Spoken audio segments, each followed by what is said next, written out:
Bonsoir et bienvenue sur le plateau de l'Esprit des Lettres. J'ai beaucoup de joie à vous retrouver comme chaque mois pour cette émission consacrée aux livres de religion et de spiritualité.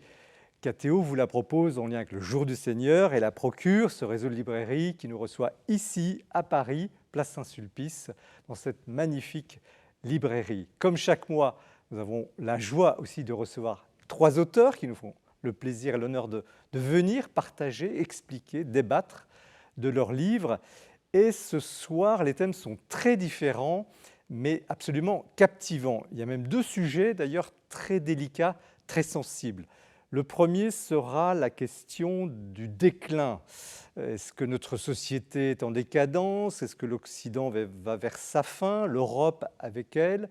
C'est une question que même des collapsologues, des spécialistes de l'écroulement, de l'éboulement final théorisent.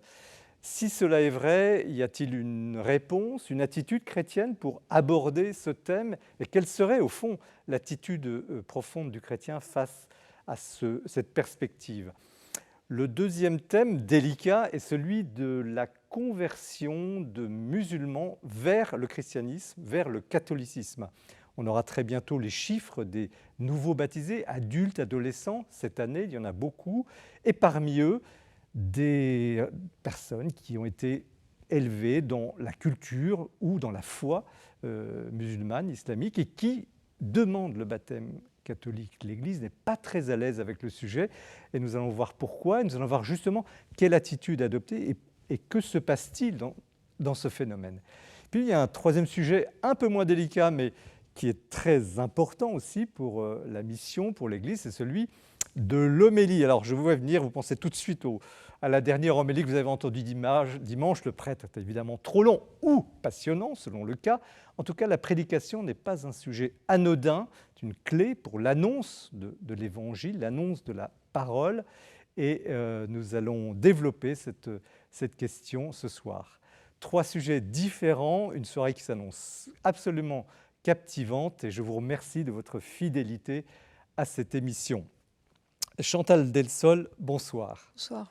Vous êtes philosophe, écrivain, professeur émérite des universités en philosophie politique.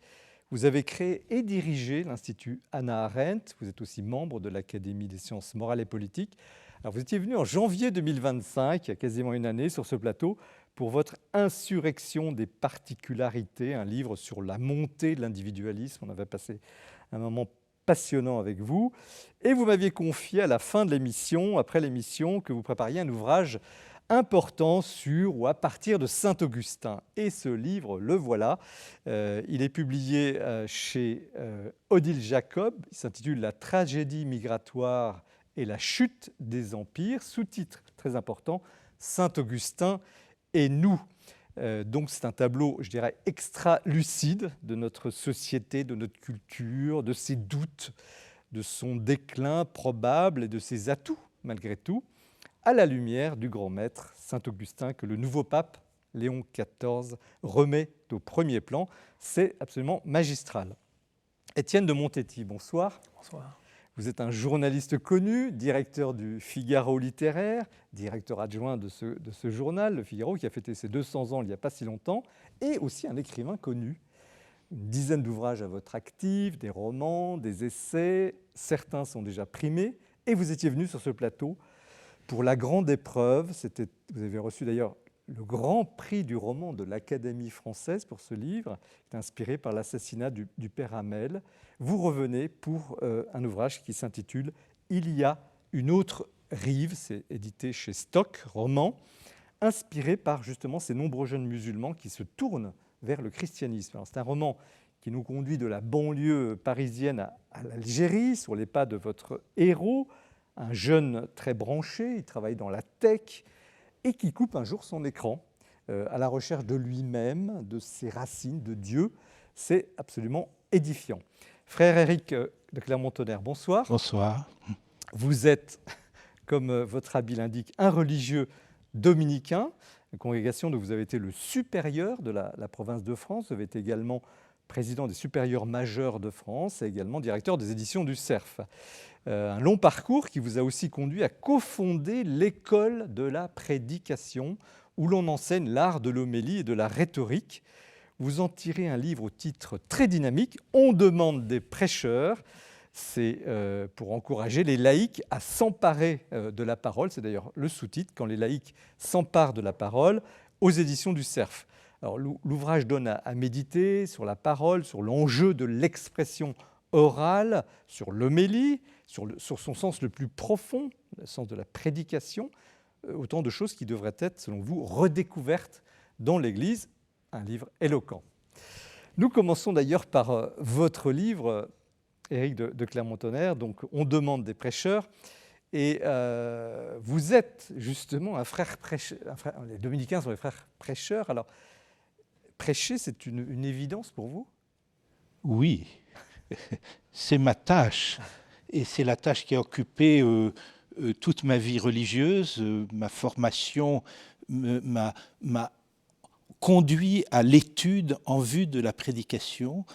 Et progressivement, ayant été formateur de jeunes novices, ayant été prieur provincial de la province de France des Dominicains, ayant été donc beaucoup en contact avec aussi des sœurs dominicaines et des laïcs dominicains, je me suis intéressé progressivement et dès que j'ai pu à la question de la prédication, assumer cette prédication de la bonne nouvelle de l'Évangile, assumée non pas seulement par les prêtres, mais par l'ensemble du peuple de Dieu, dans sa diversité. Nous allons y venir, mais il y a quand même, vous révélez un petit secret quand même dans ce livre. Vous dites, quand j'étais enfant ou adolescent, j'avais beaucoup de mal à m'exprimer ou à prendre la parole en public. Exactement, oui, j'étais presque muet, et je le raconte dans l'ouvrage que mes parents et mes frères et sœurs me disaient en société, mais parle donc, Éric, parle donc. Et j'avais beaucoup de mal à prendre la parole, une timidité presque maladive.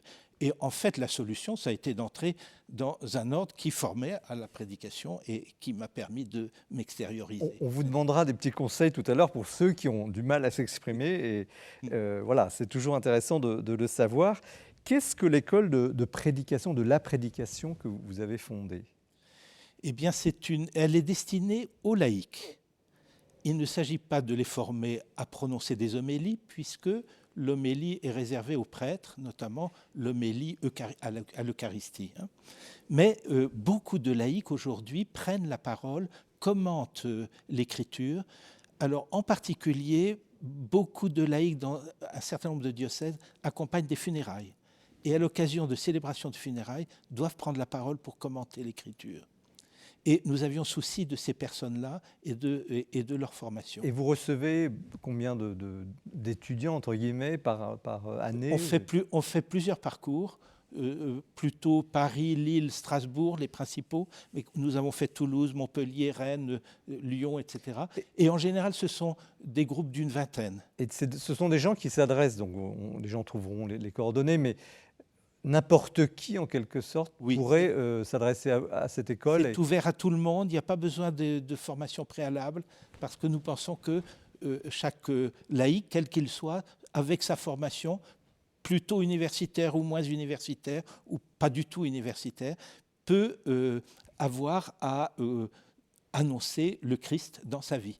Et donc nous formons à l'expression orale, mais aussi à ce que nous appelons la prédication au quotidien, c'est-à-dire dans la vie de tous les jours, comment témoigner du Christ dans des conversations toutes simples que nous avons en famille, en milieu professionnel, en milieu associatif. Alors quel est l'enjeu au fond de la prédication? Vous allez peut-être distinguer un peu après la question, l'homélie de la prédication, mais quel est l'enjeu? Est-ce que c'est la conversion de celui qui est en face de vous? Est-ce que c'est l'émulation? Notre souci, c'est que ceux qui poursuivent le parcours de la prédication, de la formation à la prédication, annoncent le vrai visage de Jésus-Christ tel qu'il nous est transmis par les évangiles.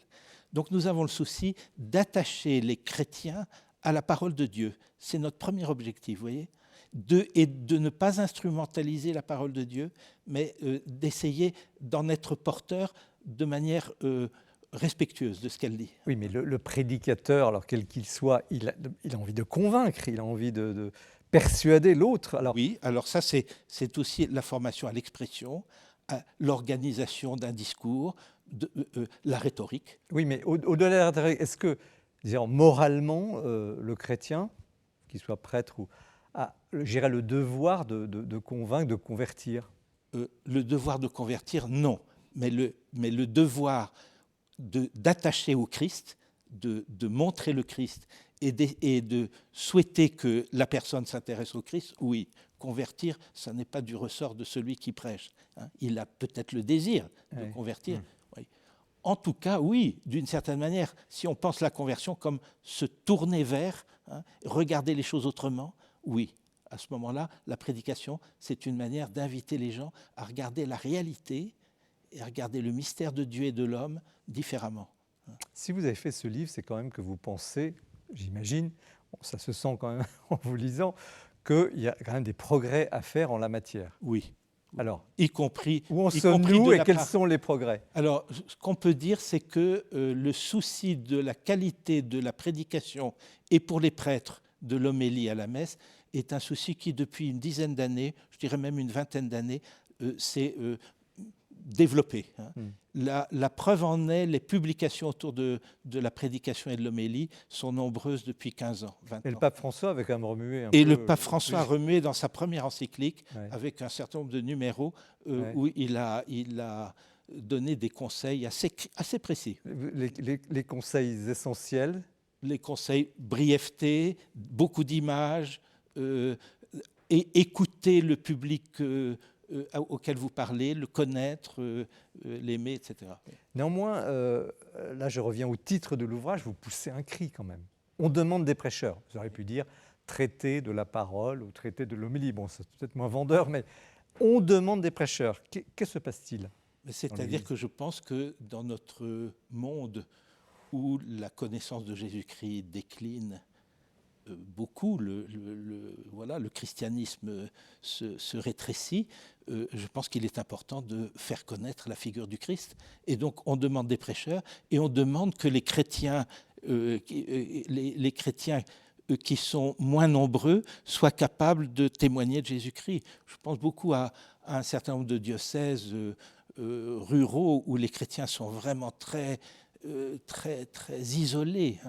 Et il est question d'ailleurs dans certains de ces diocèses que nous allions faire l'école de la prédication en s'approchant, non plus en le proposant dans les grandes villes comme Paris, Lille, Strasbourg, comme je le disais tout à l'heure, mais en allant dans des diocèses plus petits pour rejoindre les gens là où ils ont besoin. Alors là, je m'adresse aux dominicains, non pas aux théologiens. Expliquez-nous pourquoi dans l'Église, et vous le dites évidemment dans le livre, mais pourquoi des laïcs, des baptisés, des femmes ne peuvent pas prêcher dans les églises? Les hommes et les femmes non prêtres peuvent prêcher dans l'Église. Ils ne peuvent pas prononcer l'homélie à la messe parce que la messe est un mystère unique où ce qu'on appelle les deux tables, la table de la parole et la table eucharistique, forment une seule et même table présidée par le prêtre qui représente le Christ, qui agit au nom du Christ, qui enseigne au nom du Christ et qui fait le mémorial du pain et du vin au nom du Christ. Et il agit non seulement au nom du Christ, mais il agit aussi au nom de l'Assemblée dans la prière qu'elle adresse au Père par le Christ. Là, c'est l'homélie. Là, c'est l'homélie. Et c'est respectable que l'homélie soit réservée aux prêtres, aux diacres. Ce que je pense cependant, pour ma part, c'est que des exceptions, vous voyez, des délégations ponctuelles pourraient être données de temps en temps, plus souvent, à des laïcs. Ça se faisait dans des messes pour enfants, par exemple, quand le prêtre ne se sentait pas habilité à prêcher à des petits-enfants, etc. Il déléguait quelquefois une ou un laïc. Alors vous dites que la prédication peut se faire aussi dans l'Église. Quelle serait-elle alors cette... Nous dans le couvent où nous sommes et dans d'autres couvents de l'ordre, quelquefois nous faisons prêcher des laïcs aux vêpres. au moment des vêpres, le soir, au moment des vêpres, ou dans des vigiles. Les conférences de carême, qui sont aussi des lieux de prédication éminents, Oui. les conférences de carême dans différentes cathédrales sont assurées par des laïcs, hommes et femmes. Oui. Donc la prédication ne se limite pas à l'homélie. L'homélie en est un petit peu un modèle extrêmement important parce qu'elle est liée au mystère eucharistique, mais la prédication, elle devrait être le fait de laïcs beaucoup plus largement, la prédication de retraite. Nous avons fait prêcher des retraites pour les frères dominicains dans mon couvent par des laïcs. Mais ces personnes-là ne donnaient pas l'homélie à la messe. Mais elles prêchaient, elles enseignaient les frères. C'est vrai qu'on reçoit régulièrement des femmes théologiennes. Alors, Sœur Chantal n'est pas une théologienne, mais qui effectivement pourraient tout à fait enseigner, en tout cas le font d'ailleurs dans des cours. Mais alors il y a quand même un autre... Alors, le titre, il est tonique, on demande des prêcheurs, mais le sous-titre, il pourrait être polémique. Oui. Parce que vous appelez quasiment l'insurrection. Quand les laïcs s'emparent de la parole. Moi, je lis ça, allez-y, quoi. Emparez-vous, ça veut dire quoi? Ça veut dire quoi, emparez-vous de la parole? Alors, pour une petite anecdote, le sous-titre est de l'éditeur. Et au début, j'étais un peu réservé. Oh, vous avez été directeur de cette maison d'édition. Oui, mais je vous le dis, oui. Et j'ai un peu résisté sur le sous-titre. Mais je le justifie dans l'introduction. Pour ceux qui nous regardent. Voilà, mais je pense que depuis le Concile Vatican II, il est demandé aux laïcs d'ouvrir le livre de la parole et de le lire.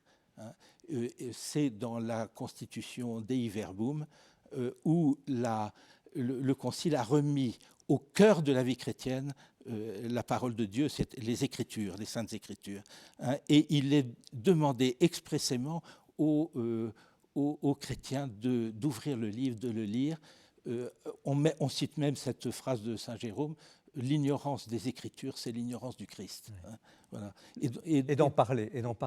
Voilà. Et donc l'idée, c'est allez-y. Allez-y, mais l'idée, c'est pas prenez la parole pour parler, mais surtout d'abord allez à l'Écriture pour la lire et pour l'étudier. Chantal Delsol, comment vous, comme femme, connaisseuse quand même, vous connaissez bien l'Église catholique. Pas spécialement comme femme, mais... comment réagissez-vous? Voilà, je réagis de la manière suivante. Je pense que la seule, l'unique et la meilleure prédication, c'est l'exemple. Donc, à la limite, nos jeunes générations ont le sentiment qu'on les a abreuvées de discours en faisant le contraire. Donc, nous avons absolument besoin de gens qui donnent l'exemple par leur vie, et la parole, ça vient après. Je pense que le prêchi-prêcha, on n'en peut plus. Je pense qu'il faut vraiment... à mon avis, ce n'est pas la chose essentielle. La chose essentielle, c'est vraiment vivre comme on voudrait que vivent des chrétiens. Oui, et puis le reste, bien sûr, c'est important de parler. En fait, c'est un travail de prof. Il faut un peu de charisme, il faut un peu d'autorité, et tout ça, c'est important. Mais je crois qu'aujourd'hui, on a vraiment besoin de gens qui vivent leur foi. Étienne de Montetti, alors comme laïc peut-être. Oui, alors le mot prédication est peut-être un peu intimidant pour un laïc. Oui, c'est vrai. Mais je pense qu'à partir d'une vie qu'on essaie d'être un peu en cohérence avec une vie un peu en cohérence avec sa parole, la parole vient assez spontanément, assez naturellement, non pas comme un cours avec de la rhétorique, le logos, le pathos et l'éthos, toutes ces belles méthodes, mais au fond une sorte de cri naturel pour expliquer pourquoi on vit comme ça et si le Christ est au cœur de... Mais vous qui êtes un littéraire, votre métier c'est comme de passer, de lire, je ne sais pas combien de livres par semaine et d'écrire sur ces livres. Vous avez l'habitude du discours écrit, du texte écrit, de la langue. C'est vraiment précisément votre spécialité. Est-ce qu'il y a un problème, comme le dénonce le frère Éric de Clermont-Tonnerre, dans les homélies, dans l'art de la prédication? Est-ce que ça peut aller? Je pense que ça dépend du prêcheur. Certains, je crois, écrivent leurs textes pour ne pas faire long et verbeux. Ça, c'est très bien.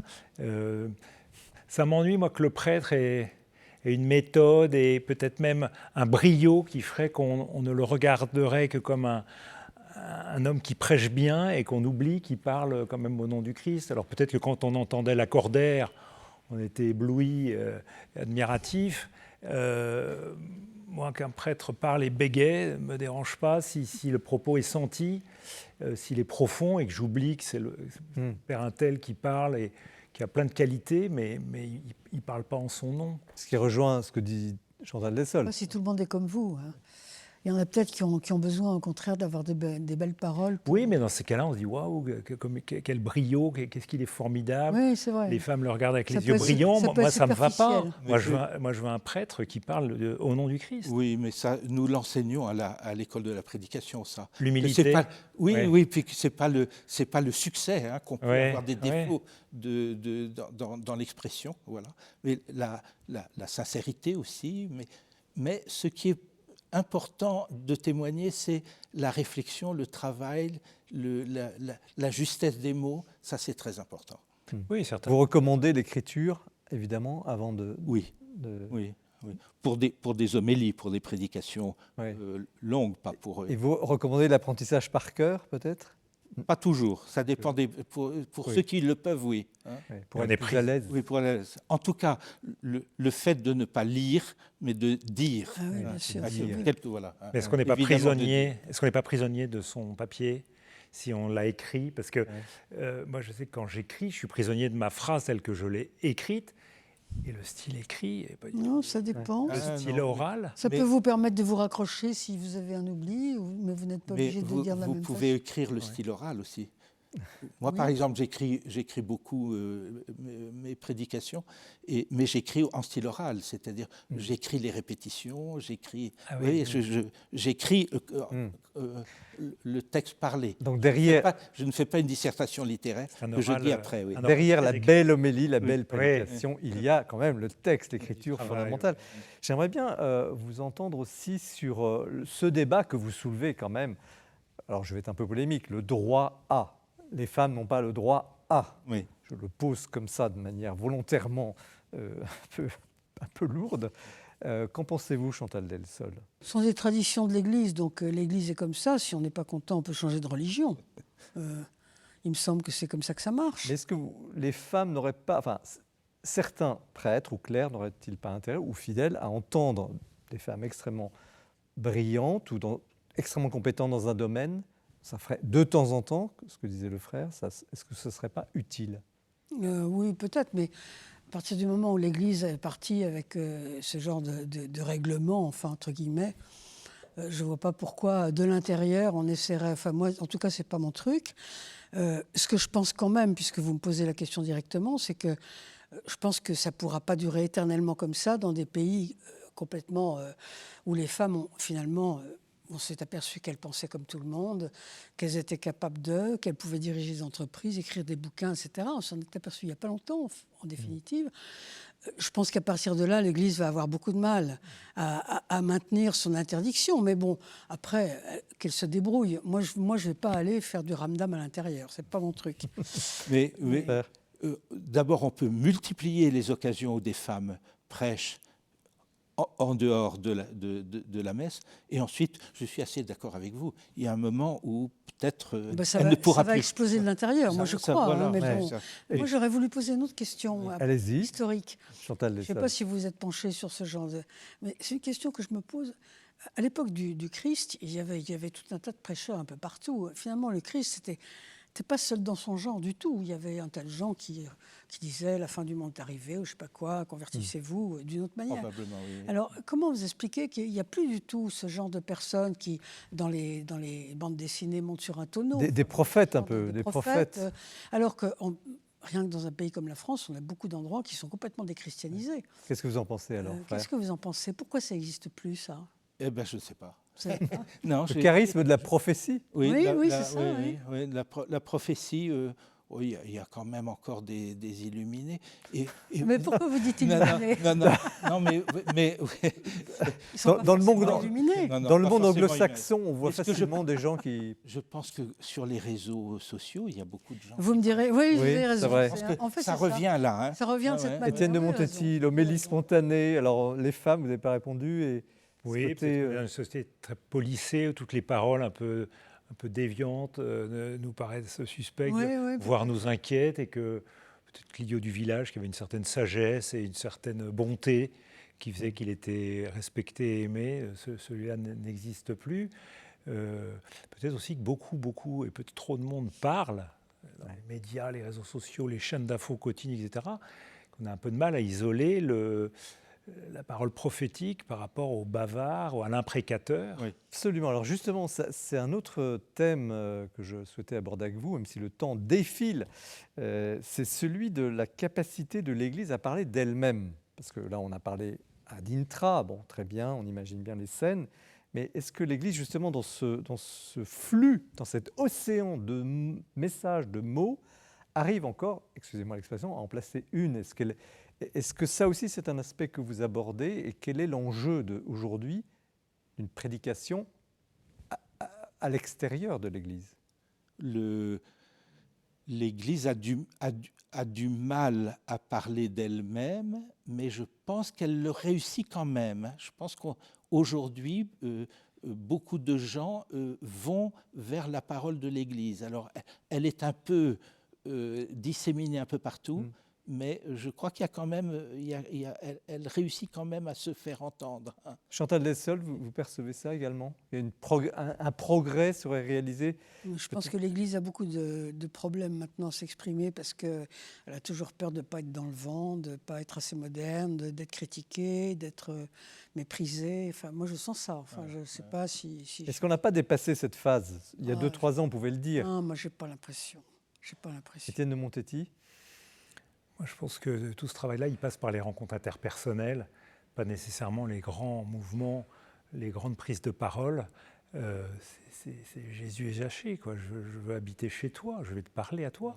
Moi, je crois beaucoup à l'interaction, ce qui nous rejoint d'ailleurs au devoir des chrétiens de prêcher ou de témoigner ou de parler, beaucoup plus que des grands événements. Il me semble moi, que les chrétiens procèdent aujourd'hui par capillarité, ne serait-ce que par la fierté d'être ce qu'ils sont, enfin la fierté, le bonheur d'être ce qu'ils sont. Et puis ils parlent à leurs voisins, la génération de nos enfants tout à fait décomplexée pour parler de la foi et de tout ce qui accompagne la foi. Est-ce que ça porte des fruits? J'en sais rien. Et de toute façon, ce n'est pas le sujet. Mais il y a cette parole plus subrepticement que par des grandes informations où effectivement le risque est de se mêler un peu au vacarme du monde. Alors justement, il nous reste 2 petites minutes. Puisqu'on parle de paroles un peu essentielles, je vais vous demander à chacun quelle aurait été la parole. On parle de paroles silencieuses, de paroles performatives, de paroles de l'Esprit Saint, vous en parlez. Quelle aurait été la parole qui chacun de vous, vous a un jour marqué, été décisive, si vous voulez bien le dire? Parole dans l'Évangile, une phrase, une scène qui se jette à l'eau. Il y en a beaucoup. Une. Moi, j'en ai une, mais que je n'ai toujours pas résolue, c'est « Qu'as-tu fait de ton frère ?» On va en parler dans votre livre, alors ne répondez pas tout de suite. Tous les matins, je me lève avec cette question. Et vous? Saint Paul, pour moi, ma vie, c'est le Christ. Chantal Dessol. La fois où je l'ai entendu, enfant, ça m'a marqué. Moi, j'aime beaucoup la conversion de Saint Paul. Elle est extraordinaire. J'aime beaucoup ce passage-là. Mais il y en a beaucoup, donc c'est difficile d'en choisir une. Mais j'aime beaucoup la conversion de Saint Paul. En tout cas, il y a parole. Merci Éric, frère Éric de Clermont-Tonnerre. On demande des prêcheurs quand les laïcs s'emparent de la parole, aux éditions du Cerf, un livre tonique, stimulant, qui fait réfléchir et qui donne envie peut-être de se jeter à l'eau.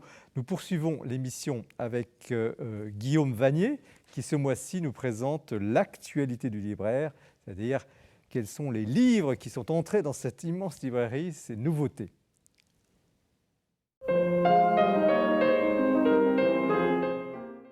Le mois de février est le mois de la Saint-Valentin. Et c'est à cette occasion qu'est paru un nouveau volume de la collection Youcat, cette collection destinée aux jeunes, notamment ceux qui vont au JMJ, qui a déjà abordé le catéchisme, les sacrements, la prière, la doctrine sociale de l'Église.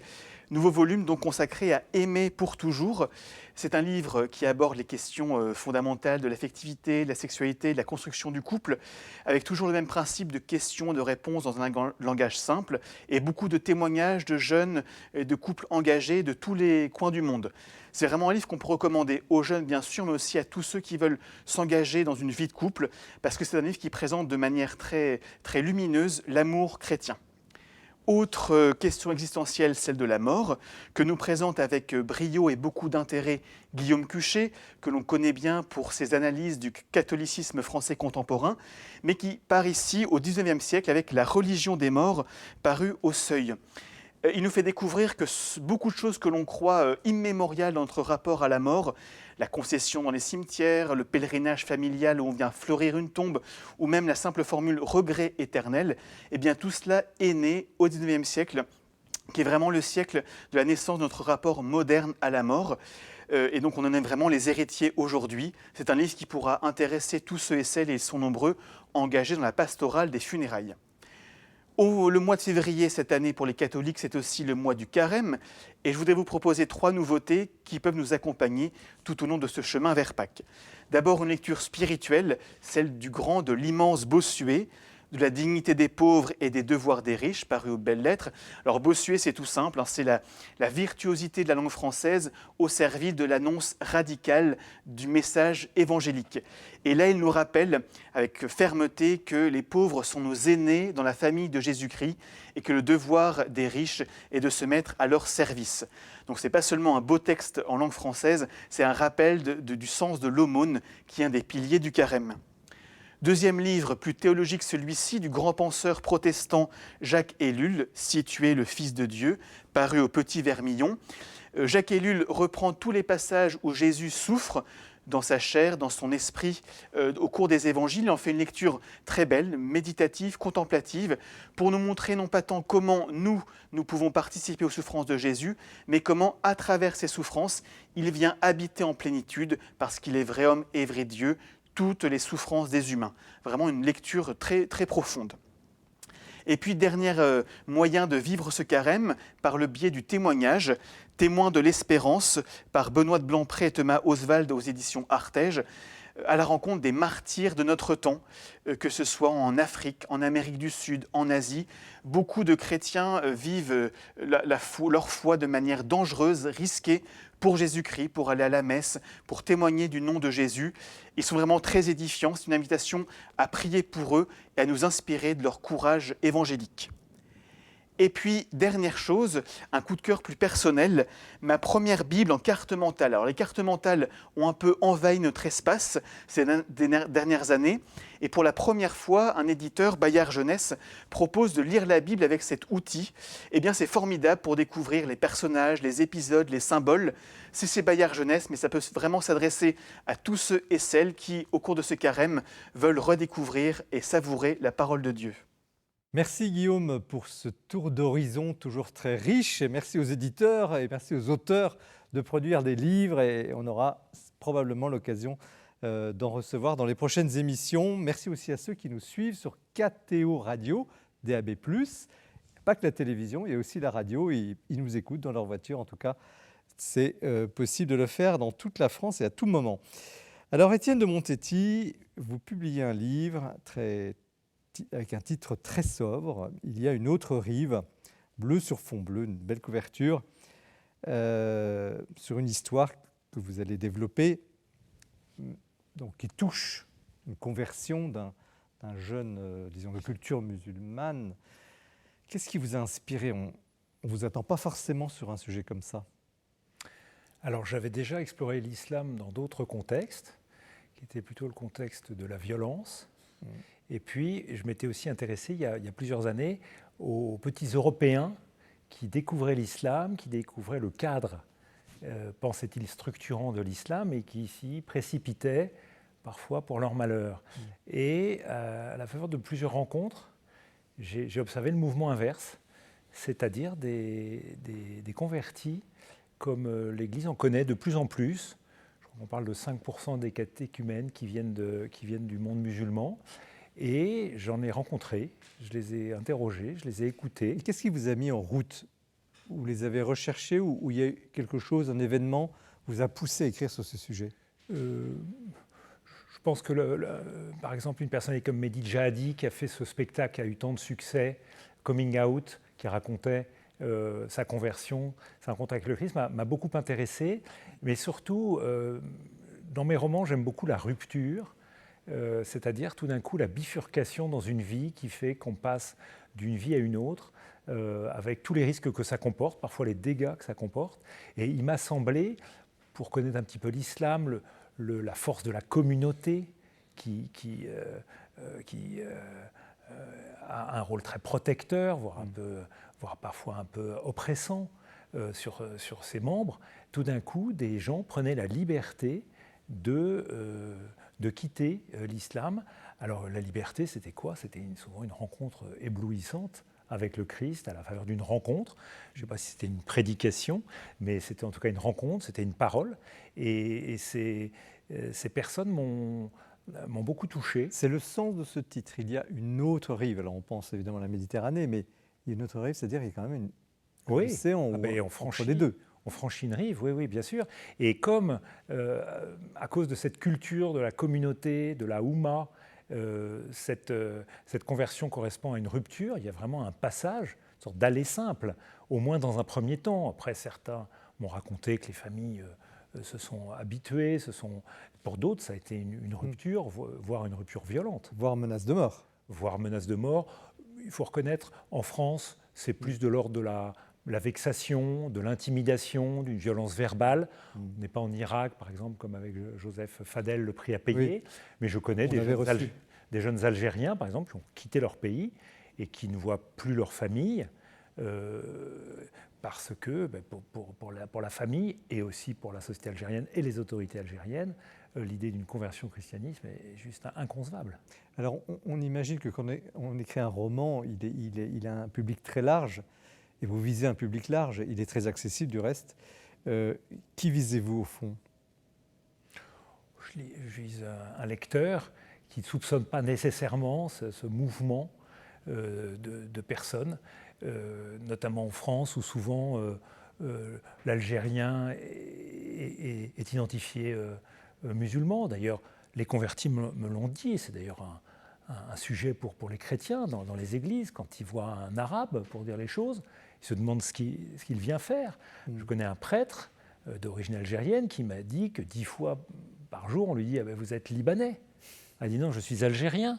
« Alors vous êtes kabyle ». « Non, je suis algérien, arabe et prêtre de Jésus-Christ ». Voilà, on a un peu des images liées à des stéréotypes, et finalement, pourquoi la parole du Christ s'arrêterait au seuil du monde arabe, et de nombreuses personnes converties en témoignent par leur conversion. C'est l'intention profonde du livre, c'est finalement de démystifier un peu ce mouvement, de visiter de l'intérieur. Et puis j'ai voulu visiter l'intérieur, ce qu'était cette rupture si forte, si radicale, parce qu'en découvrant le christianisme, les musulmans découvrent des choses extraordinaires. Et comment avez-vous travaillé? Parce qu'il est très renseigné, le livre. On ne va pas trop déflorer le livre, les gens le liront, mais il y a les récits que vous faites de ce jeune, et puis surtout en Algérie, c'est nourri par une expérience. Donc comment vous avez rencontré des gens qui ont vécu, vous venez de le dire, mais comment vous avez vraiment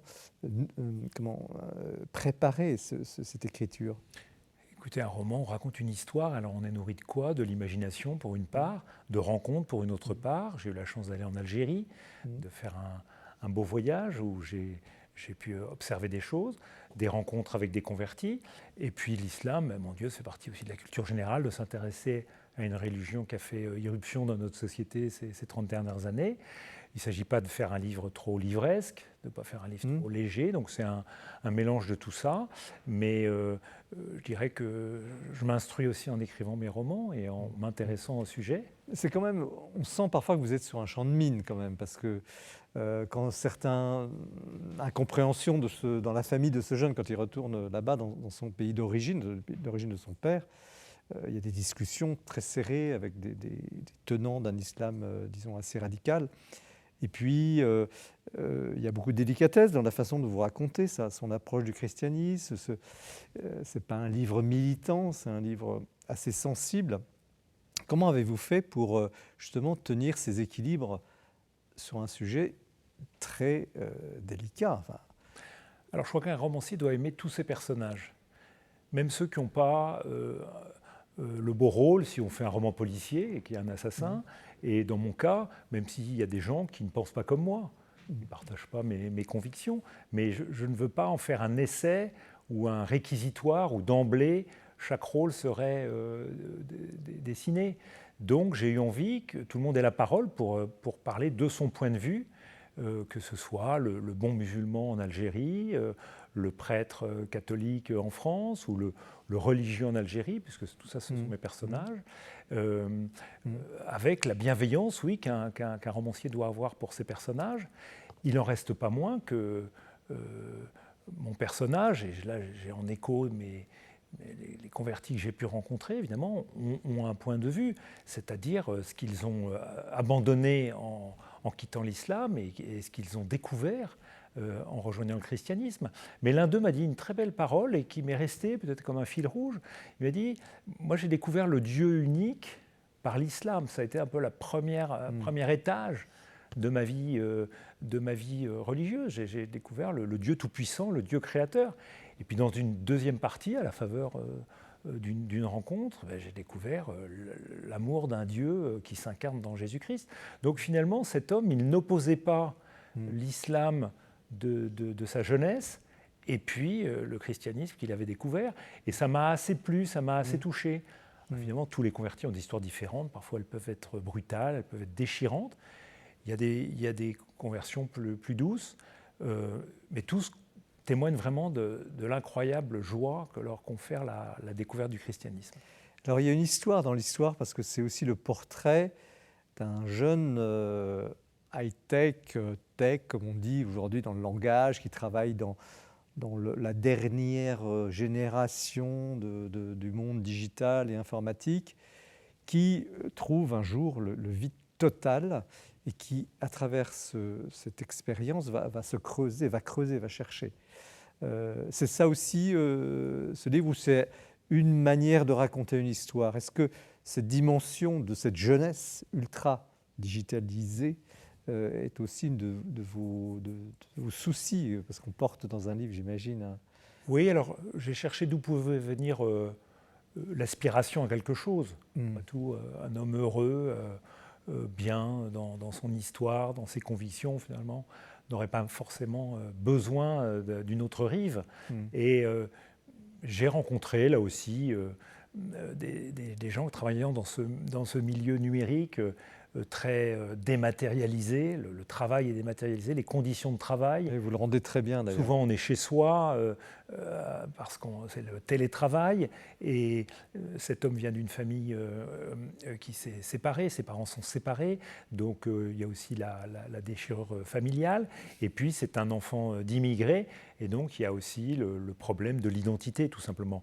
Tout ça se mêle et c'est à la faveur de la mort de son père qui était retourné en Algérie qui va faire ce voyage là-bas pour retrouver des racines qu'il imagine, évidemment, liées à son histoire familiale, c'est-à-dire l'Algérie, dans une petite ville moyenne, et donc l'islam. Mais en Algérie, il n'y a pas que l'islam. Et de plus en plus, je dirais, on ne le sait peut-être pas assez, mais il y a une communauté chrétienne, notamment les migrants du Sahel, qui jouent maintenant un rôle important dans l'Église. Et les évangéliques également. Les évangéliques, une conversion des autochtones. Et puis, quelque chose qui m'a beaucoup touché, ce sont les petits îlots de l'Église datant de la présence française. Ces religieux et religieuses qui ont payé un très très lourd tribut aux années noires des années 90. J'en ai rencontré et leur effacement m'a beaucoup touché. Je ne sais pas si la parole dont on parlait tout à l'heure est au rendez-vous, parce que ce sont des gens qui servent, qui alors là vraiment sont dans l'exemple, sont entièrement donnés à l'Algérie, entièrement donnés aux Algériens, avec j'ai trouvé un rayonnement extraordinaire. Et l'imagination a pris la suite, c'est-à-dire la rencontre par ce jeune Algérien, Arman, d'un religieux qui va lui parler de la joie qu'il a de vivre et de servir à l'exemple de son maître, c'est-à-dire le Christ. Une dernière question avant de donner la parole à nos invités. Vous êtes un écrivain, vous ne cachez pas votre foi, n'en faites pas non plus un étendard, mais voilà. En tout cas, vous êtes... voilà, écrire des romans dans le monde littéraire où vous passez votre vie en tant que catholique, en tant que chrétien, ça pose des problèmes, on vous étiquette, ou est-ce que c'est pour vous une forme de témoignage d'aborder ces sujets aussi ouvertement? Je le fais assez naturellement, sans trop me poser de questions. Je n'ai pas l'idée d'avoir un étendard, je le suis assez naturellement parce que je suis moi-même. Et les réactions en face de moi sont très diverses. Il y a peut-être des gens gênés mais qui ne m'en parlent pas. Certains ne parlent pas de mon livre, mais peut-être que c'est parce que le sujet ou la qualité ne les retient pas. Donc, je n'ai pas beaucoup d'avis sur le sujet.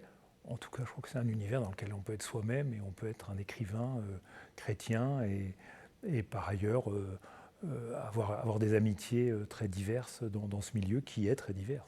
Il n'y a pas d'ostracisme particulier. Il n'est pas marqué, Ouais. et je n'ai aucun sentiment Non, c'est d'ostracisme. plutôt rassurant. C'est plutôt rassurant.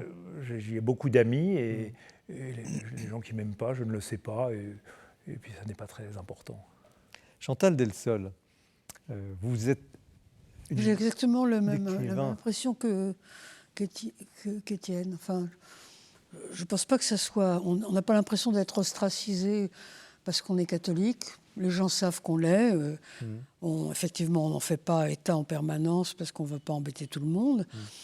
Il y a des gens qui nous détestent à cause de ça, on le sait, mais bon, il n'y en a pas tant que ça, et puis on s'en fiche. Et puis, on a des amis de toutes sortes.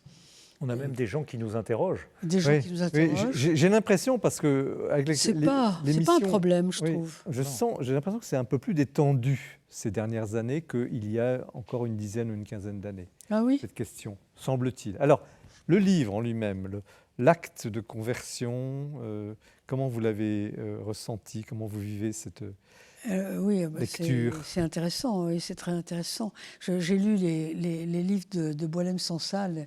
J'étais un peu imprégnée de ces temps-ci, cet univers. Moi, je ne suis jamais allée dans les pays du Maghreb, mais la question quand même qu'on se pose toujours quand on entend des gens qui connaissent un peu cette question en France, c'est pourquoi est-ce que l'Église catholique les reçoit si mal, comme si elle se sentait coupable de faire du prosélytisme. C'est quand même très bizarre. Étienne, puis frère Eric ensuite. Il faudrait demander à l'Église.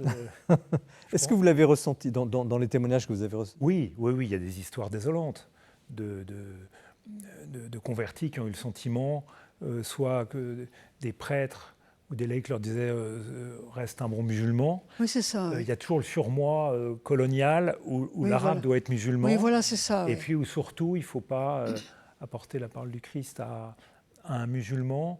Même dans l'Église, chez les clercs. Ah oui, il y a des paroles maladroites. Ils ne veulent pas.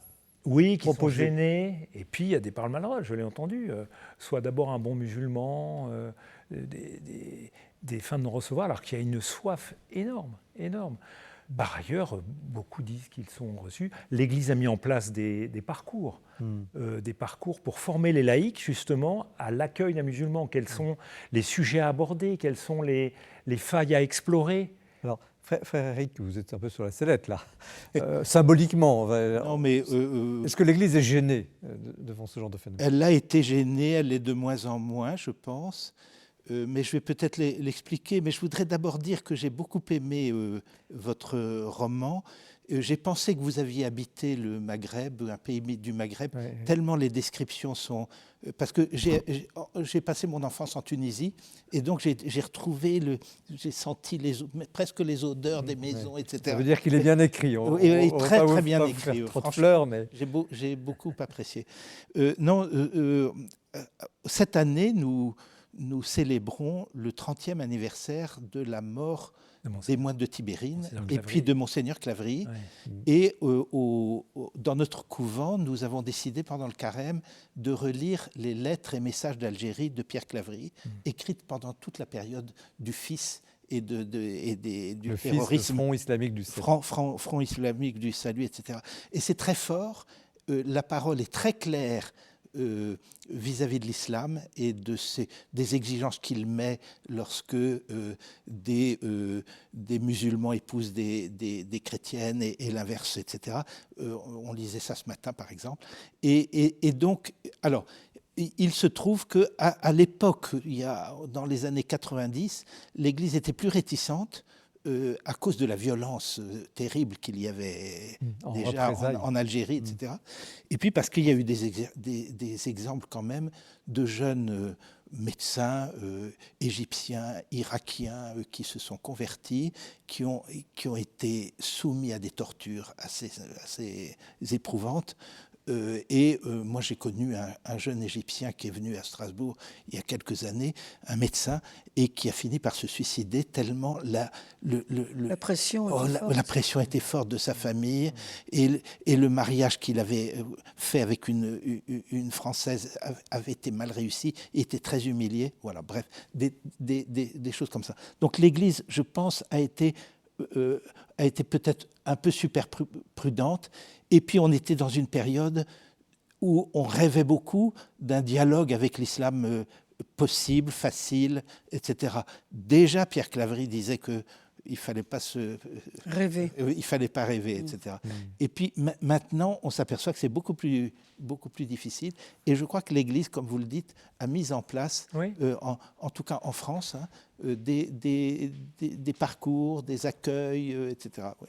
Mais où commence, je vous pose à nouveau la question, puis chacun pourra répondre, où commence l'évangélisation, la mission, je ne sais pas comment l'appeler, le témoignage, et où commence le prosélytisme, c'est-à-dire cette volonté absolue de convertir. Compel intrare. Alors, voilà, expliquez-nous, Chantal Lenson. Définissez les termes, Madame la professeure. Non, mais disons que je pense que ça commence beaucoup plus tard que ce n'était le cas il y a plusieurs siècles. Auparavant, l'Église considérait qu'il fallait vraiment qu'elle fasse du prosélytisme partout, la mission partout. Convertir à tout prix. Convertir à tout prix. Le compel intrare n'était pas loin, enfin, force-les à entrer. Mais maintenant, avec le développement de la personnalité de chacun, avec l'autonomie, c'est devenu de plus en plus compliqué. Donc, et je pense que c'est peut-être aussi pour ça que l'Église a tant de réserves pour accueillir ces nouveaux convertis. Est-ce que vous êtes sûr de vous convertir? Parce qu'on ne veut pas vous forcer. Enfin, voilà, parce que maintenant, l'Église défend l'autonomie de chacun beaucoup plus qu'autrefois. Mais c'est les temps qui changent, c'est tout. C'est rien. Oui, c'est ni bien ni mal. Aujourd'hui, bien distingué, le prosélytisme. Oui, encore que je pense qu'il y a des mouvements ou des associations chrétiennes qui aimeraient faire plus de prosélytisme. Oui, naturellement. À l'égard des ça dépend musulmans. Aussi des sensibilités. Voilà, donc ça dépend un peu des parties de l'Église. Aussi. Étienne de Montetti, sur beaucoup de musulmans sont en demande. Oui. Beaucoup de musulmans sont en demande. L'islam est pour eux parfois une religion très formelle, qui vient de leur éducation, de leur enfance, qui n'est pas forcément très bien vécue. C'est une religion de juristes, donc avec énormément de préceptes, de fais pas ci, fais pas ça, ce qui est halal, ce qui est haram. Et la découverte du christianisme, de la liberté, de l'amour, d'un Dieu qui n'est plus un Dieu lointain qui juge, mais un Dieu qui aime, est pour eux une révélation extraordinaire. Et beaucoup attendent une réponse à ce mal-être, d'être obligés d'obéir à des préceptes avec lesquels ils sont mal à l'aise. Et sans forcément le savoir, ils attendent des chrétiens à la faveur d'une conversation, d'une rencontre. Ils attendent vraiment la révélation.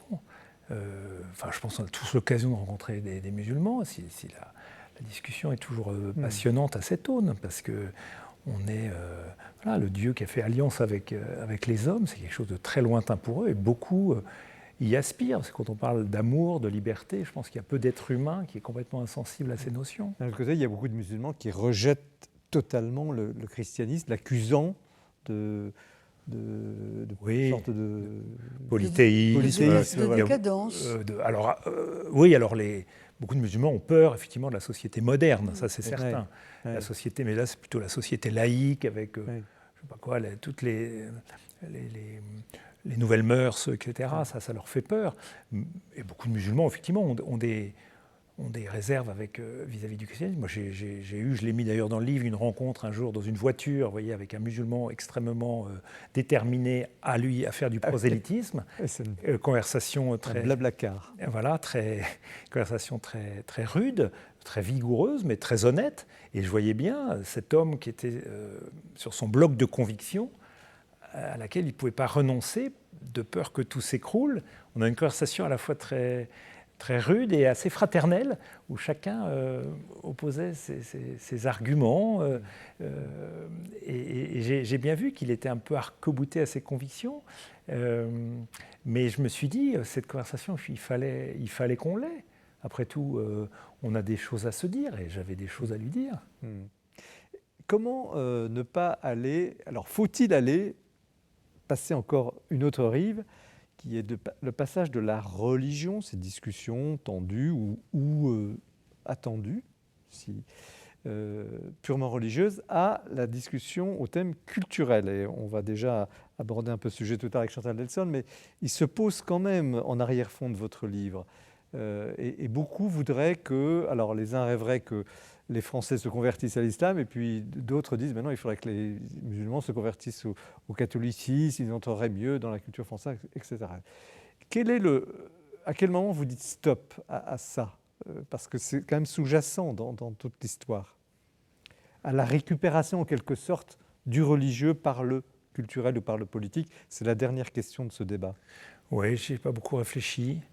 Moi, je pense plutôt à la rencontre interpersonnelle et à l'évolution des cœurs. Après, l'effet que ça produira sur le plan de la culture ou sur le plan de la société, je ne l'évalue pas. Il me semble, moi, quand même, que le point de départ, c'est la conversion du cœur, première, et après seulement les éventuelles conséquences sur le plan sociétal ou culturel. Frédéric ?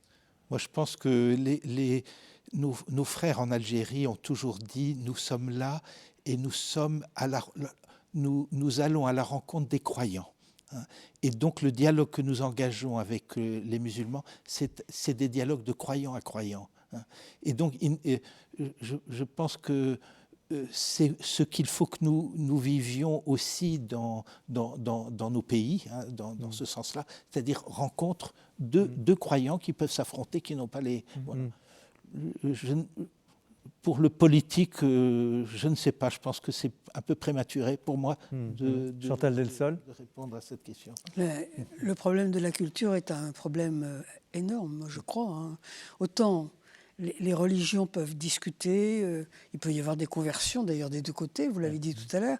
Le problème de la culture est énorme parce que notre culture et celle des musulmans installés en France, quand ils ont conservé leur culture, ce qui est le cas assez souvent, sont deux cultures complètement différentes, voire même paradoxales.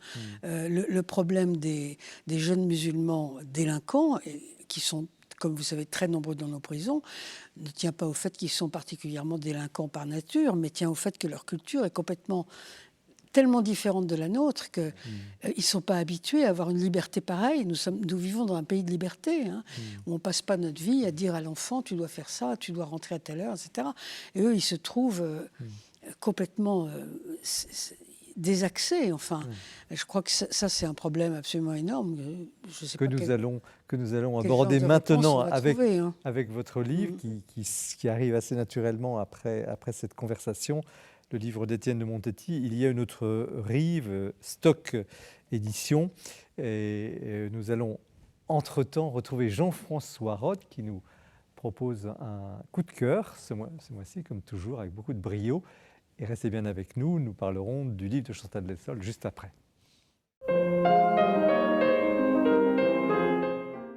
Je voudrais vous recommander spécialement ce soir le livre de Michel Fédoux, Henri de Lubac, théologien, paru aux éditions du Cerf. Michel Feydeau est un théologien, il est professeur émérite aux facultés Loyola de Paris, l'ex-centre Sèvres. Bon, il est réputé internationalement, il a reçu le prix Ratzinger pour toute son œuvre, c'est un spécialiste des pères de l'Église. Bon, l'Esprit des Lettres a reçu Madame Le Maire pour déjà une forte et belle présentation de Lubac, mais Michel Feydeau donc s'attache spécialement à la pensée de Lubac, à son œuvre proprement théologique. Je le dis d'emblée, c'est un livre formidablement utile parce qu'il met à notre portée, à la portée de tous ceux qui le souhaitent, de comprendre effectivement quel a été le travail de Henri de Lubac. Bon, sa méthode est très simple, il prend les grands livres, il raconte comment ce livre est né, il décrit les différents chapitres, le contexte, les objections qui sont faites, l'objectif surtout voulu par Henri de Lubac, bon, la manière dont le livre a été reçu à l'époque et encore maintenant. Alors il commence par catholicisme, aspects sociaux du dogme en 1938, et il montre chapitre après chapitre qu'on a là déjà toutes les grandes intuitions, toutes les grandes bases du travail de Lubac. Et déjà, donc bien sûr, le retour au père de l'Église. Alors, le mot aspects sociaux du dogme a peut-être un peu ambiguïté. Il ne s'agit pas de social au sens politique et économique. C'est de montrer que, en fait, à chaque fois qu'on est disciple de Christ, on l'est avec les autres, on l'est dans l'Église, et que l'Église a une vocation d'universalité, d'où son nom de catholique. Il prend ensuite, évidemment, de façon importante, le livre surnaturel, parce que vous savez que c'est à cette occasion-là qu'un certain nombre de gens ont critiqué Henri de Lubac, ce qui a conduit même à ce qu'il soit interdit à un moment d'enseignement et de publication. Quand on se penche sur la question, habituellement, on se perd un peu dans ces querelles byzantines. Et là, vraiment, Michel Feydeau explique très clairement de quoi il s'agit. Pour Henri de Lubac, il est fondamental d'affirmer qu'il y a dans l'homme, dans tout homme, un désir naturel de Dieu. Certains y ont vu une objection à la pure gratuité du don de Dieu. Évidemment, c'est un contresens. Et Henri de Lubac a souvent défendu et expliqué sa position. Voilà, et le livre continue avec donc la méditation sur l'Église. Il montre aussi, ce qui n'est pas toujours facile à comprendre, comment on peut parler des 4 sens de l'écriture, en particulier au Moyen-Âge. Il montre les différents livres consacrés au bouddhisme, 3 livres consacrés au bouddhisme, que Henri de Lubac admirait, au moins jusqu'à un certain point. Les livres consacrés à Teilhard de Chardin. Et puis il termine par les livres aussi un peu de sagesse, de spiritualité, qui sont d'ailleurs, dit-il, un peu des bonnes portes d'entrée pour Henri de Lubac, par exemple, sur les chemins de Dieu ou Paradoxe. Voilà, vraiment, ce livre, on peut en remercier l'auteur, parce que si on le désire, on a là un guide formidable pour comprendre l'esprit et le travail d'un des esprits les plus formidables du XXe siècle. Merci Jean-François pour ce coup de cœur qui ravive toujours l'émission, que nous poursuivons avec le livre de Chantal Delsol, La tragédie migratoire et la chute des empires, sous-titre très important, Saint-Augustin et nous. Je le dis parce que le livre pourrait être un titre un peu catastrophiste, mais non, il y a Saint-Augustin et nous chez Odile Jacob. Alors, Chantal Delsol, qu'est-ce qui vous a amené à vous attaquer à un sujet, je pose un peu la même question que tout à l'heure pour Étienne, un sujet aussi grave au fond, dramatique, de parler de tragédie. Qu'est-ce qui vous a mis en route? J'avais pas mal réfléchi pour des colloques, des choses comme ça, sur la question des migrations et sur la question aussi des empires, puisque je suis en philosophie politique. Donc, et actuellement, on est dans un moment de tourbillon à cet égard. Il y a quand même tous les problèmes sont ceux-là finalement. Et donc, je m'étais dit que ça serait intéressant de faire une comparaison avec l'Antiquité. Vous savez, moi, j'ai travaillé très, très longtemps dans ma vie sur l'Antiquité, puisque j'ai fait ma thèse qui durait 10 ans à l'époque là-dessus, sur l'Antiquité. Donc, après, je m'y suis toujours beaucoup intéressée. J'ai toujours adoré Je vois qu'il y a les sources chrétiennes là. J'ai toujours beaucoup aimé les antiques, les grecs, les latins. Et donc j'ai choisi Saint-Augustin. Pourquoi ? Parce que j'aime beaucoup. Je trouve que c'est un personnage très attachant, voire même émouvant, parfois pathétique même. Enfin, et puis charmant, un personnage charmant. Rappelez-nous, pour ceux qui ne le connaissent pas bien. Qui était-il, l'époque où il a vécu? C'est un punique qui naît C'est-à-dire au milieu du IVe siècle, Punique, donc en Afrique du Nord. Je dirais qu'aujourd'hui, ce serait un Tunisien, à peu près. D'ailleurs, il a probablement un teint de Tunisien d'aujourd'hui, probablement, même si on n'a pas beaucoup de détails à cet égard. Et donc, il se convertit. Alors, au départ, il est manichéen. Et on est à quelle époque précisément? Alors, au milieu du IVe siècle, après Jésus-Christ, il se convertit au christianisme au moment justement où le christianisme est en train de se développer d'une façon extraordinaire, puisque c'est justement pendant sa vie, lorsqu'il a à peu près 30 ans, qu'arrive l'empereur Théodose. C'est pas vraiment Constantin. Constantin a libéralisé les choses et il a cessé les persécutions, c'est très important, mais c'est Théodose après qui s'est saisi de la religion chrétienne et qui l'a imposée. Donc c'est à partir de Théodose que commence la chrétienté. En fait, 390 après Jésus-Christ. Et Augustin, à ce moment-là, a une quarantaine d'années, donc c'est vraiment son époque. Donc il va devenir évêque, et il va vivre cette époque de début du christianisme, pas début du christianisme, parce qu'il y a déjà longtemps qu'il existe, mais du christianisme presque officiel.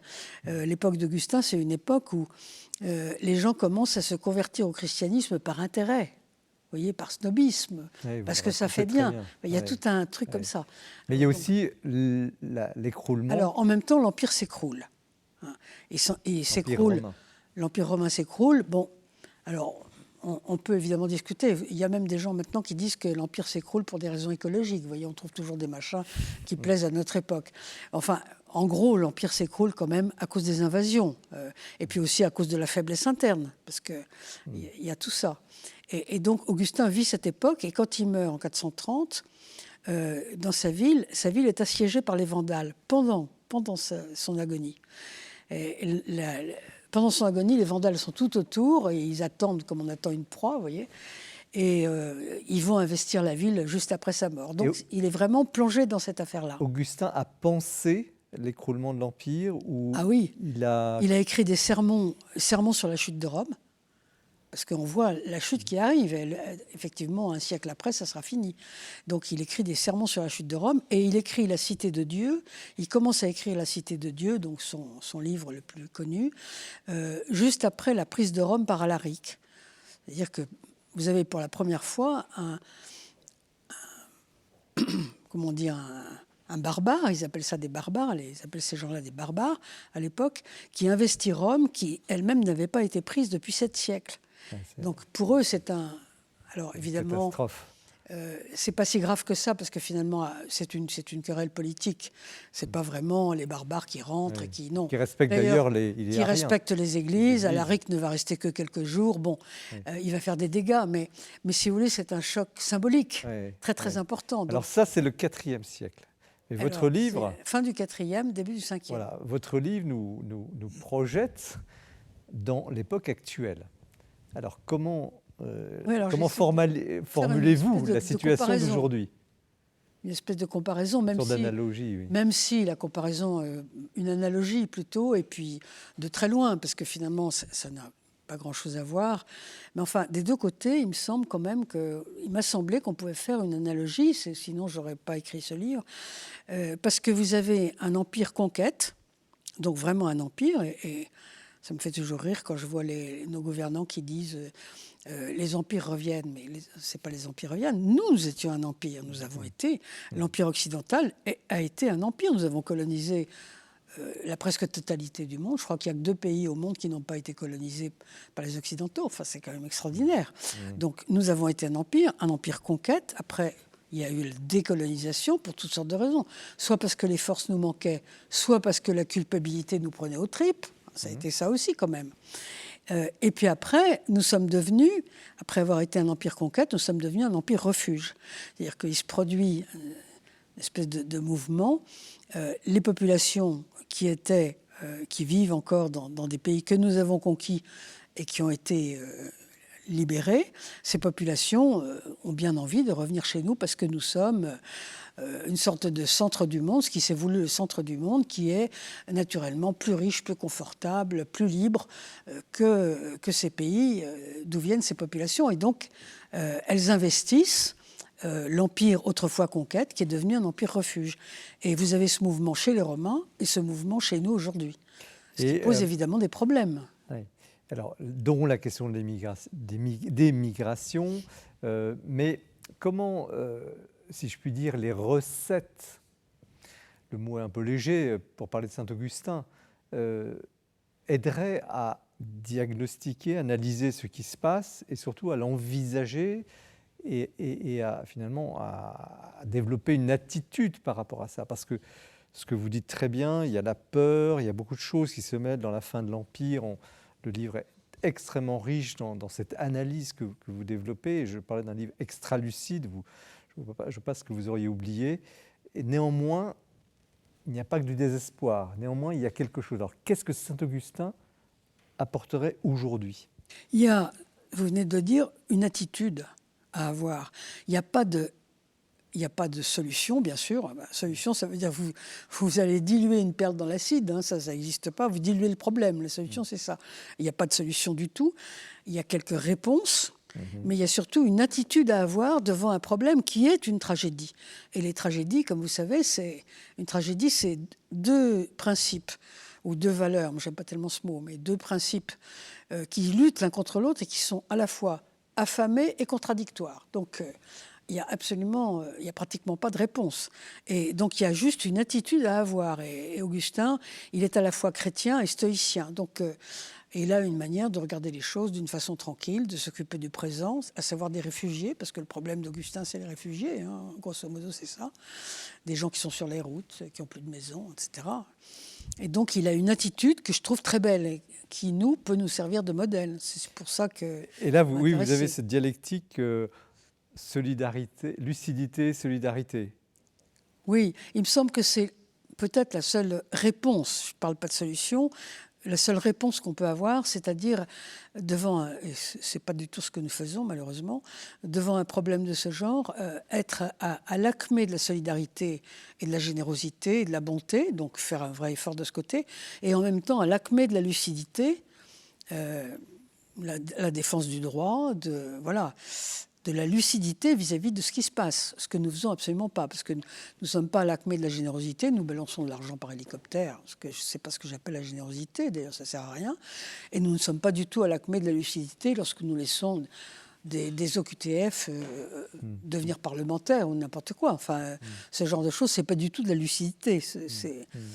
Justement, donc vous tracez une voie extrêmement juste, hein, parce que le livre, il est convaincant, sans asséner une solution. C'est quand même... Ah non, je pense qu'il n'y en a pas. Il n'y en a pas. Il n'y en avait pas sur l'Empire romain. L'Empire a fini par s'effondrer, comme c'était prévisible, hein, d'ailleurs. Et il n'y en a pas chez nous. Alors, est-ce qu'on va s'effondrer? Ça, j'en sais rien. Je ne sais pas ce qui va nous arriver. Peut-être que beaucoup vont se convertir. Après tout, je ne sais pas. Hein. À ce propos, il y a une phrase qui m'a beaucoup frappé. Vous parlez de l'âme, de la recomposition de l'âme. Alors l'âme d'un pays, l'âme... Autrement dit, il n'y a pas que les solutions matérielles, politiques, financières. En arrière-fond de l'attitude par rapport à ces évolutions, il y a de la part de ceux qui arrivent dans le pays refuge peut-être beaucoup d'âme aussi, parce qu'ils croient en la vie, etc. Et de la part de ceux qui y habitent, peut-être un déficit d'âme. Est-ce que cette dimension, disons, métaphysique ou très spirituelle joue un rôle dans cette tragédie? Il me semble que des deux côtés, aussi bien à l'époque d'Augustin que de notre côté, qu'aujourd'hui, il y a une différence qui se ressemble des deux côtés. À savoir que ceux qui reçoivent, parfois d'ailleurs à contre-cœur, mais parfois aussi de bon cœur, pour d'autres raisons, ceux qui reçoivent sont quand même plus ou moins décadents. Enfin, je mets le mot entre guillemets, parce que c'est un mot qu'on doit manipuler avec des précautions d'artificier. Hein. Et on ne vous fera pas le procès en vous lisant. Mais voilà. Et ce sont des gens fatigués, en fait. Oui, vous employez beaucoup ils sont fatigués de vivre, ils sont en pleine dénatalité, ce qui est quand même significatif. Hein. Même à l'époque de Rome, où il n'y avait pas de contraception, il y a une dénatalité très forte. C'est pas rien, c'est signifiant quand même. Donc c'est des gens qui sont en perte de sens, en gros. Et puis ceux qui arrivent, ils sont forcément plus primitifs, parce que sinon ils ne viendraient pas. Ils viennent parce qu'ils cherchent la civilisation, c'est normal. Mais ils sont plus ardents. ils sont plus fervents, ils croient en quelque chose. Et c'est un peu ce qui nous arrive aujourd'hui, hein. On est quand même un peu, entre guillemets, décadent. Et quand vous auriez, je sais pas, aujourd'hui, il y a tellement de débats et justement, un des intérêts de ce livre, c'est qu'il est pas polémique. J'espère. Il est parfois inquiétant. Il laisse pas indifférent. On va écouter dans quelques instants nos invités à ce sujet. Mais c'est un livre de philosophe. Vous réfléchissez à une situation, vous donnez.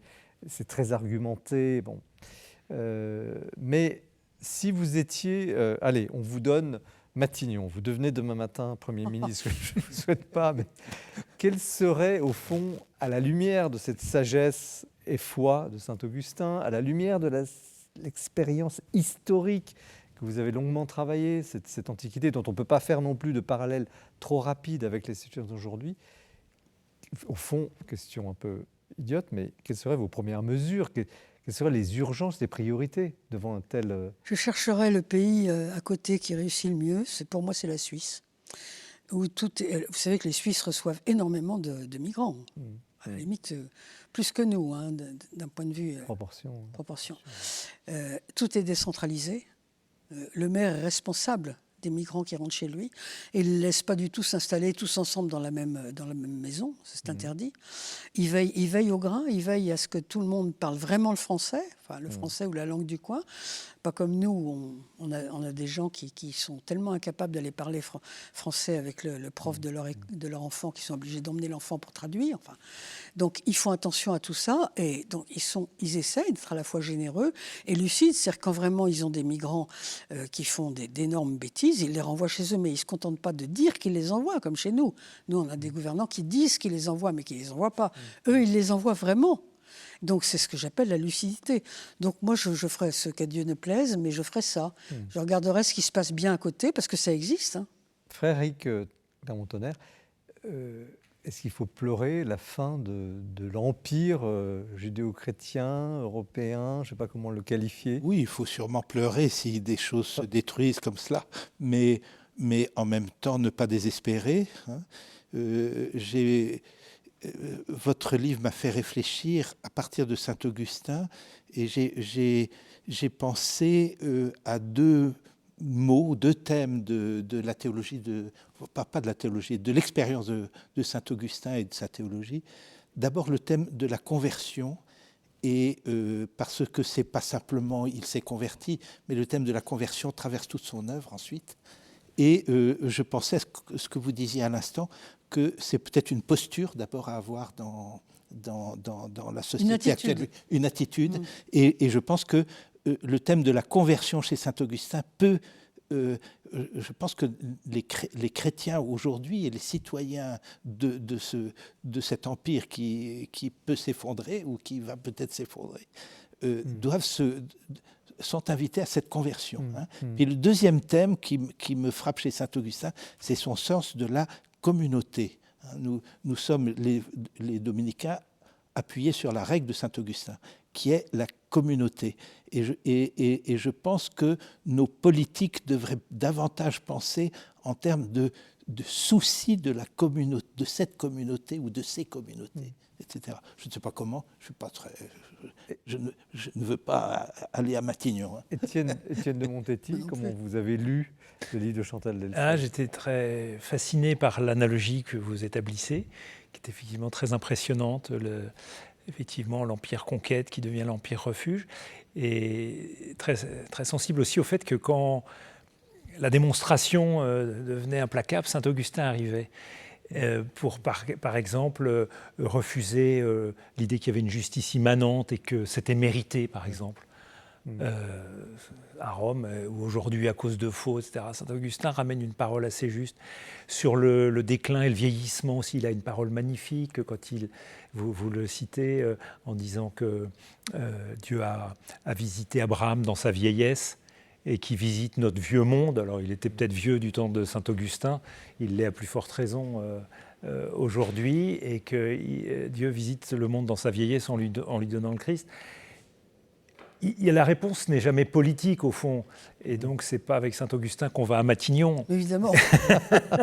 Quoique, ça ne ferait En pas de mal de revanche, temps en temps. comme les personnalités religieuses d'aujourd'hui, le pape en premier, mais aussi beaucoup de gens, c'est une parole qui ne prétend pas résoudre les problèmes, parce qu'évidemment que les citoyens en France ou en Europe ont besoin d'une sécurité, ont besoin d'une sécurité culturelle aussi, toutes ces choses-là. Ouais. C'est le devoir des élus, c'est le devoir des dirigeants. Oui, légitime. Et il est tout à fait légitime, et Pas dans Saint-Augustin l'idéologie. ne va pas les déposséder de ce devoir-là. En revanche, effectivement, il va les appeler à une posture spirituelle, même à une forme de détachement. À un moment donné, vous citez une phrase que j'ai plus en tête, mais voilà, au fond, est-ce que ce monde est si important, puisque nous ne sommes que de passage? C'est un des dénouements d'ailleurs du livre, parce qu'à un moment donné, on se dit, bon, Oui. comment ça va se terminer? Alors, il ne s'agit pas de se désinvestir du monde, pas du Ouais, tout, non, mais ouais. de savoir aussi que l'espérance, c'est aussi de réfléchir à quelque chose de supérieur. Alors il y a un thème quand même que vous avez abordé là tout à l'heure qui est quand même une des clés de ce débat, le thème de la culpabilisation. Vous dites au fond qu'à l'époque, la culpabilisation, vous citez l'historien Stéphane Ratti, la culpabilisation était un sentiment inconnu de la littérature païenne. En revanche, avec le christianisme arrive ce que vous appelez le début de la culpabilisation, donc une espèce de subconscience qui vous habite et qui vous empêche de raisonner. Et vous prenez par exemple la dialectique éthique, la morale voudrait que je fasse ça, mais la politique me demande de faire autre chose. Et toujours cette culpabilisation qui ronge l'homme occidental, pour simplifier.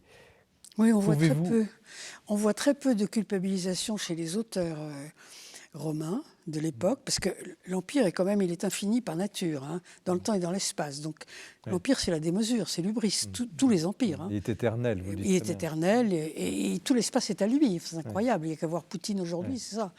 Donc c'est très très rare de voir des auteurs romains qui sont culpabilisés. Il y a des traces de début de culpabilisation, par exemple chez Scipion Émilien, et encore, même pas sûr que ce soit ça. Mais aujourd'hui, on est hanté par la culpabilité. Alors aujourd'hui, oui, mais parce qu'on est chrétien, parce qu'au début, enfin, j'ai travaillé notamment sur Salvien de Marseille, qui doit être là dans les sources chrétiennes. C'est chez l'évêque Salvien de Marseille qu'on voit vraiment s'épanouir cette culpabilisation, qui dit, mais attendez, mais nous n'avons pas honte d'avoir dominé le monde entier comme ça. Et de ne pas assumer les conséquences. Oui, nous devons maintenant assumer les conséquences. Et aujourd'hui, on est en plein là-dedans. Est-ce que c'est l'autre nom de la culpabilisation, n'est-il pas la responsabilité morale? Je vous pose la question, frère. Moi, je pense que la culpabilisation paralyse. Voilà. Et que je pense qu'il faut en sortir pour se responsabiliser, pour s'engager. Mais je pense que Jésus, dans les évangiles, déculpabilise ceux que l'on culpabilise ou qui se culpabilisent, hein, et rend responsable aussi ceux qui, au contraire, s'auto-justifient et invite chacun à la responsabilité. Chantal Delsol, je vous ai coupé sur ce sujet. Oui. Comment vous réagissez à ce que vient de dire le frère? Oui, non, je crois qu'effectivement, la culpabilisation, c'est, surtout quand c'est excessif, c'est quelque chose qui vous empêche d'agir, qui vous entraîne. Enfin, vous n'avez plus qu'à pleurer, quoi, finalement, et à vous dissoudre dans les larmes et le chagrin.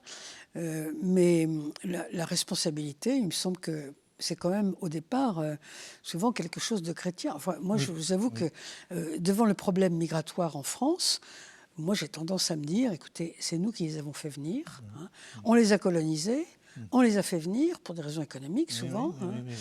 Et bien maintenant, j'allais dire, pratiquement, nous en sommes responsables. Hein. Il faut prendre le taureau. Nous n'avons pas le droit de dire, oui, il faut prendre le taureau par les cornes. Vous le dites très bien dans le livre. Alors, un autre thème, et là, je donne la parole à Étienne de Montetti, dans le livre, qui est sous-jacent, c'est... Alors, on l'a un peu abordé tout à l'heure, mais il mérite quand même d'être revisité, approfondi. C'est l'attitude chrétienne par rapport à l'autre religion qu'est l'islam, parce que vous en parlez aussi longuement. Comment, autant on vient de parler de la culpabilisation, on n'y revient pas, mais est-ce que là, on est vraiment la culture chrétienne peut-elle absorber dialoguer la culture musulmane?